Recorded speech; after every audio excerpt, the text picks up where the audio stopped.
Hello everyone, welcome to my channel. നമ്മുടെ Ramzan സ്പെഷ്യലായിട്ടുള്ള 30 days 30 recipe സീരീസിലെ 10ാമത്തെ video ആണിത്. നമ്മളിന്ന് ഉണ്ടാക്കുന്നത് ഒരു ഈസി ആയിട്ടുള്ള റാപ്പിൻ്റെ റെസിപ്പിയാണ്. സോ നമുക്ക് റെസിപ്പിയിലോട്ട് പോവാം. ഇതിനായിട്ട് 1/4 കപ്പ് മൈദ എടുത്തിട്ടുണ്ട്. 150 ml ആണ് ഇത് വരുന്നത്. ഓക്കെ, ഇനി ഇതിലേക്ക് പഞ്ചസാര ചേർക്കുകയാണ്. 1 ടീസ്പൂൺ പഞ്ചസാര ചേർക്കാം. ഇനി ഇതിലേക്ക് ആവശ്യത്തിനുള്ള ഉപ്പും കൂടെ ചേർത്ത് കൊടുക്കാം. അടുത്തതായിട്ട് ഇതിലേക്ക് ചേർക്കുന്നത് ഈസ്റ്റാണ്. അത് ഇൻസ്റ്റൻറ്റ് ഈസ്റ്റ് ആയതുകൊണ്ട് ഞാൻ ഡയറക്റ്റ് മാവിലോട്ട് തന്നെയാണ് ചേർക്കുന്നത്. അപ്പോൾ ഇത്രയാണ് ഇതിൻ്റെ ഡ്രൈ ഇൻഗ്രീഡിയൻസ്. നമുക്കിതൊന്ന് ജസ്റ്റ് മിക്സ് ചെയ്ത് കൊടുക്കാം. ഇതിന് ശേഷം ഇതിലോട്ട് 1 ടീസ്പൂണോളം ഒലിവ് ഓയിൽ യൂസ് ചെയ്യാം. ഓക്കെ, അപ്പോൾ ഇതും കൂടെ ചേർത്ത് നമുക്ക് നന്നായിട്ട് മിക്സ് ചെയ്ത് കൊടുക്കാം. പിന്നെ ഈ ഒരു മാവിൽ കുറച്ചുകൂടെ ഒരു ഫ്ലേവറും സ്മെല്ലും ഒക്കെ കിട്ടാനായിട്ട് ഞാനൊരു 2 പിഞ്ച് ഒരിഗാനോ ചേർക്കുകയാണ്. വേണമെങ്കിൽ മാത്രമേ ചേർത്താൽ മതി, ഇല്ലെങ്കിലും യാതൊരു കുഴപ്പമില്ല. ഓക്കെ, അപ്പോൾ ഇത്രയും കാര്യങ്ങൾ ചേർത്ത് നമുക്ക് നന്നായിട്ട് മിക്സ് ചെയ്ത് കൊടുക്കാം. നമ്മൾക്ക് ഏതെങ്കിലും ഹെർബ്സിൻ്റെയോ ഫ്ലേവേഴ്സോ ഇഷ്ടമാണെന്നുണ്ടെങ്കിൽ നമുക്കതും ഈ ഒരു മാവിൽ ചേർത്ത് കൊടുക്കാവുന്നതാണ്. നെക്സ്റ്റായിട്ട് നമ്മളിത് കുഴക്കാനായിട്ട് ഒരു 1/4 കപ്പോളം ചൂടുവെള്ളം എടുത്തിട്ടുണ്ട്. അതിലോട്ട് 1.5 ടേബിൾ സ്പൂൺ നല്ല കട്ടിയുള്ള തൈര് ചേർത്ത് മിക്സ് ചെയ്യാണ്. ഇത് നമ്മൾ തൈര് കൂടെ മിക്സ് ചെയ്തതിന് ശേഷം ഒരു ലൈറ്റ് ചൂട് വേണം. അപ്പോഴാണ് നമ്മൾ ഈസ്റ്റിന് വർക്ക് ചെയ്യാനുള്ള ആ ഒരു ടെമ്പറേച്ചർ ഉണ്ടാവുള്ളൂ. സോ അതിന് ശേഷം നമ്മളിത് നന്നായിട്ട് കുഴച്ചെടുക്കാം. പൊടി നന്നായിട്ട് മുഴുവനും നനഞ്ഞതിന് ശേഷം ഒരു കൗണ്ടർ ടോപ്പിലോട്ട് മാറ്റി വീണ്ടും ഒരു 3-4 മിനിറ്റ് നമുക്ക് നന്നായിട്ട് ഇതിനെ കുഴച്ചെടുക്കേണ്ടതായിട്ടുണ്ട്. ഇത് നല്ല സോഫ്റ്റ് ആവുന്നത് വരെ വേണം നമ്മൾ കുഴച്ചെടുക്കാനായിട്ട്. ഒരു 3-4 മിനിറ്റ് കുഴക്കുമ്പോഴേക്കും നല്ല സോഫ്റ്റായിട്ട് വരും. നമ്മൾ നോർമലി പിറ്റ ബ്രെഡിനും ഒക്കെ കുഴക്കുന്നത് പോലെയാണ് ഇതിൻ്റെ ആ ഒരു പരുവം വേണ്ടത്. അതിന് ശേഷം ഒരു ക്ലിംഗ് ഫിൽമോ മറ്റോ വെച്ച് കവർ ചെയ്ത് ഒരു 1-2 മണിക്കൂർ നമ്മൾക്കിത് മാറ്റി വയ്ക്കാം. അപ്പോഴേക്കും ഇത് സൈസ് ഡബിളായിട്ട് വരും. അപ്പോൾ നമ്മുടെ മാവ് ഒരു 2 മണിക്കൂർ കഴിഞ്ഞിട്ടുണ്ട്. നല്ല വലിയതായിട്ട് വന്നിട്ടുണ്ട്. ഓക്കെ, ഇനി നമ്മൾക്ക് എത്രയും എങ്ങനെയുള്ള ഷേപ്സിലാണോ ചെയ്യുന്നത് ആ ഒരു ഷേപ്പിൽ ഉണ്ടാക്കാൻ. ഇത് കുറച്ച് വലിയതായിട്ട് പരത്തിയിട്ട് ഹാഫ് ചെയ്തിട്ടാണ് ഈ ഒരു സാൻഡ്വിച്ച് ഉണ്ടാക്കിയിട്ടുള്ളത്. അപ്പോൾ ഞാനിതൊരു 2 പോർഷൻസ് മാത്രമായിട്ടാണ് ഇത് എടുത്തിട്ടുള്ളത്. കുറച്ച് ചെറിയതായിട്ടുള്ള ഒരു റാപ്സ് പോലെ വേണമെന്നുണ്ടെങ്കിൽ ഒരു 4 പീസാക്കിയതിന് ശേഷം നമുക്ക് അങ്ങനെയും ചെയ്തെടുക്കാവുന്നതാണ്. ഓക്കെ, അതിന് ശേഷം നമുക്ക് കുറച്ച് മൈദ യൂസ് ചെയ്തിട്ട് പരത്തിയെടുക്കാം. നമ്മൾ നോർമലി പൂരിയൊക്കെ പരത്തുന്നതിനേക്കാളും കുറച്ചുകൂടെ തടിയായിട്ടാണ് പരത്തിയെടുത്തിട്ടുള്ളത്. അതും നമ്മുടെ ഇഷ്ടത്തിനനുസരിച്ച് തിക്കായിട്ട് വേണമെങ്കിൽ അങ്ങനെ ചെയ്യാം. കുറച്ചുകൂടെ തിന്നായിട്ട് ചെയ്യണം എന്നുണ്ടെങ്കിൽ അങ്ങനെയും ചെയ്തെടുക്കാം. ഇപ്പോൾ ഇത് നമ്മളിതുപോലെ ഒന്ന് പരത്തിയെടുത്തിട്ടുണ്ട്. നിങ്ങൾക്ക് തിക്നെസ് കാണാം. അപ്പോൾ നമ്മളിത് വേഗം തന്നെ ചുട്ടെടുക്കുകയാണ് ചെയ്യുന്നത്. നിങ്ങൾക്ക് വീഡിയോയിൽ കാണാൻ പറ്റും ആ ചെറിയ ഡോട്ട്സ് പോലെ ഒറിഗാനോ നിൽക്കുന്നത്. അതുകൊണ്ട് തന്നെ നമ്മുടെ ഡോക്ക് നല്ലൊരു ഫ്ലേവർ ഉണ്ടാവും, അല്ലെങ്കിൽ നമ്മുടെ ആ ഒരു സാൻഡ്വിച്ചിൻ്റെ ബ്രെഡിന് നല്ല ഒരു ഫ്ലേവർ ഉണ്ടാവും. സോ നമ്മൾ നോർമലി ചപ്പാത്തി ചുടുന്നത് പോലെ നമുക്കിതിന് ചുട്ടെടുക്കുകയാണ് ചെയ്യുന്നത്. ആദ്യം പാനിൽ വെക്കുക, അതിനുശേഷം ഒന്ന് ടേൺ ചെയ്തിട്ട് കൊടുക്കാം. അതിനുശേഷം ചെറിയതായി ബബിൾസ് വന്ന് തുടങ്ങുമ്പോൾ ഒന്ന് പ്രസ് ചെയ്ത് കൊടുക്കാം. ഇപ്പോൾ നിങ്ങൾക്ക് കാണാം സൈഡിൽ നല്ല ബബിൾസ് വന്ന് തുടങ്ങുന്നുണ്ട്. അത്യാവശ്യം വലിയ ബബിളായി വരുന്ന സമയത്ത് തിരിച്ചിടാം വീണ്ടും. അതിനുശേഷം നന്നായിട്ട് മുഴുവനായിട്ട് നല്ല ബോൾ പോലെ പൊങ്ങിയിട്ട് കിട്ടും. ഇതുപോലെ നമുക്ക് ബാക്കിയുള്ള ബ്രെഡ്സും ഇതുപോലെ റെഡിയാക്കി എടുക്കാം. അതിന് നമ്മൾക്ക് ഇതിന് വേണ്ടിയിട്ടുള്ള ആ ഒരു ചിക്കൻ റെഡിയാക്കാം. ഇതിനായിട്ട് ഞാനിവിടെ ചിക്കൻ്റെ ബ്രസ്റ്റ് പീസാണ് എടുത്തിട്ടുള്ളത്. നമ്മൾക്ക് എത്ര സാൻഡ്വിച്ച് ആണോ വേണ്ടത് അത്രയും പീസസ് എടുത്താൽ മതി. നമ്മൾ കാര്യമായിട്ട് അതിൻ്റെ ഗ്രാമൊന്നും ഞാൻ പറയുന്നില്ല. ഓക്കെ, ഇനി നമ്മളിതിനൊന്ന് അടിച്ചെടുക്കേണ്ടതായിട്ടുണ്ട്. ഓക്കെ, അതിനായിട്ട് ഞാനിവിടെ ഒരു ക്ലിംഗ് ഫിലിം ഫസ്റ്റ് നമ്മുടെ കൗണ്ടർ ടോപ്പിലോട്ട് വിരിച്ചിട്ടുണ്ട്. അതിൻ്റെ മുകളിലായിട്ട് നമ്മൾക്ക് വേണ്ടിയിട്ടുള്ള ആ ചിക്കൻ്റെ ബ്രസ്റ്റ് പീസസ് നിരത്തി വെച്ചു.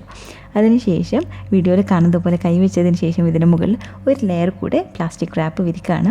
ഇങ്ങനെയാകുമ്പോൾ നമുക്ക് പെട്ടെന്ന് തന്നെ ഈ ഒരു മീറ്റ് അടിച്ചെടുക്കാൻ പറ്റും. അവിടെയൊക്കെ തെറിക്കുകയും വൃത്തിയിടാവുകയൊന്നും ചെയ്യില്ല. നല്ല നീറ്റായിട്ട് മീറ്റും അധികം പൊടിഞ്ഞു പോവാത്ത രീതിയിൽ ഈസി ആയിട്ട് നമുക്ക് ഒരു മീറ്റ് അടിച്ചെടുക്കാനുള്ള ടെക്നിക്കാണിത്. ഓക്കെ, അപ്പോൾ ഇത് നമ്മളിത് നന്നായിട്ട് പ്രസ് ചെയ്ത് വെച്ചിട്ടുണ്ട്.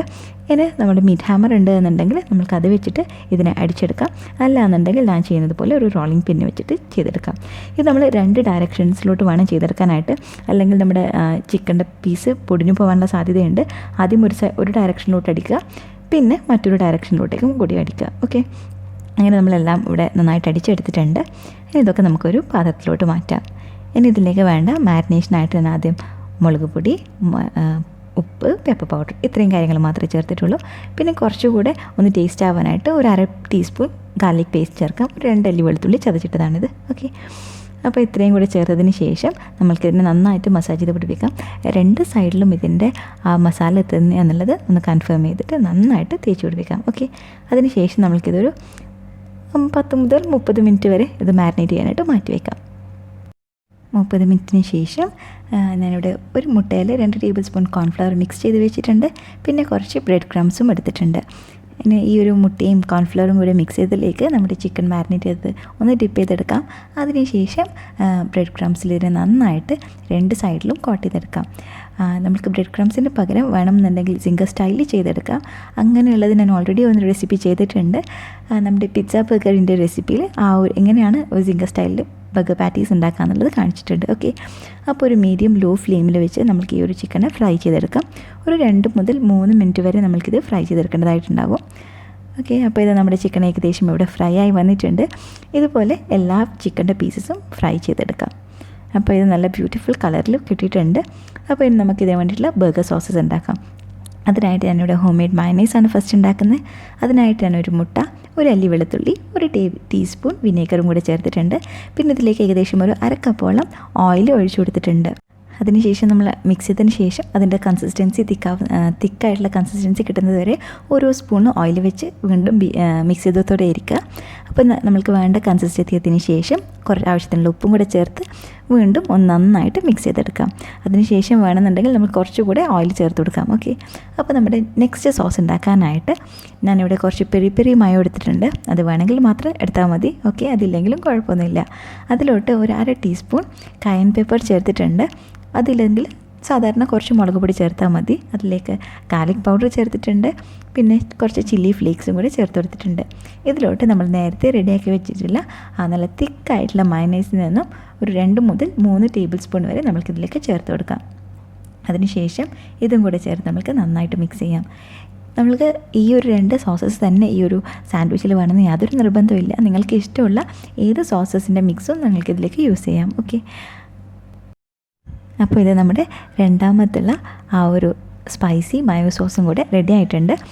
ഇനി നമ്മൾക്ക് ഈ ഒരു റാപ്പിന് സെറ്റ് ചെയ്യാം. ഇതിനായിട്ട് ഞാൻ പിറ്റ ബ്രെഡ് ഹാഫായിട്ട് മുറിച്ചിട്ടുണ്ട്. ഇതിൻ്റെ മുകളിലോട്ട് ഒരു ചീസിൻ്റെ സ്ലൈസ് ഞാനിവിടെ വെച്ച് കൊടുക്കുകയാണ്.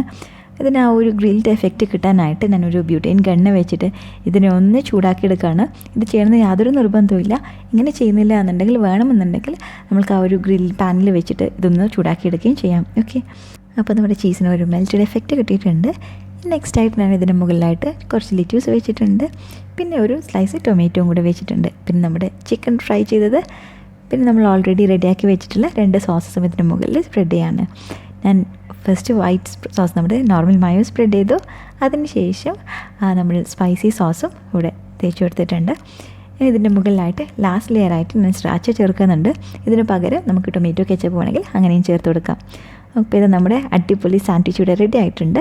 ഇത് മറ്റൊരു രീതിയിൽ ചെയ്യുകയാണെങ്കിൽ പിറ്റ ബ്രെഡ് ഇതുപോലെ ഓപ്പൺ ചെയ്ത് വെച്ചതിന് ശേഷം എല്ലാ കാര്യങ്ങളും അതിലോട്ട് ഫില്ല് ചെയ്ത് കൊടുത്താൽ മതിയാവും. അപ്പോൾ ഇത് നമ്മുടെ സ്പൈസി ആൻഡ് ടേസ്റ്റി ആയിട്ടുള്ള അടിപൊളി റാപ്പ് ഇവിടെ റെഡി ആയിട്ടുണ്ട്. വീഡിയോ എല്ലാവർക്കും ഇഷ്ടമായെന്ന് കരുതുന്നു. അപ്പോൾ നാളെ മറ്റൊരു റെസിപ്പി ആയിട്ട് കാണാം. Thank you for watching.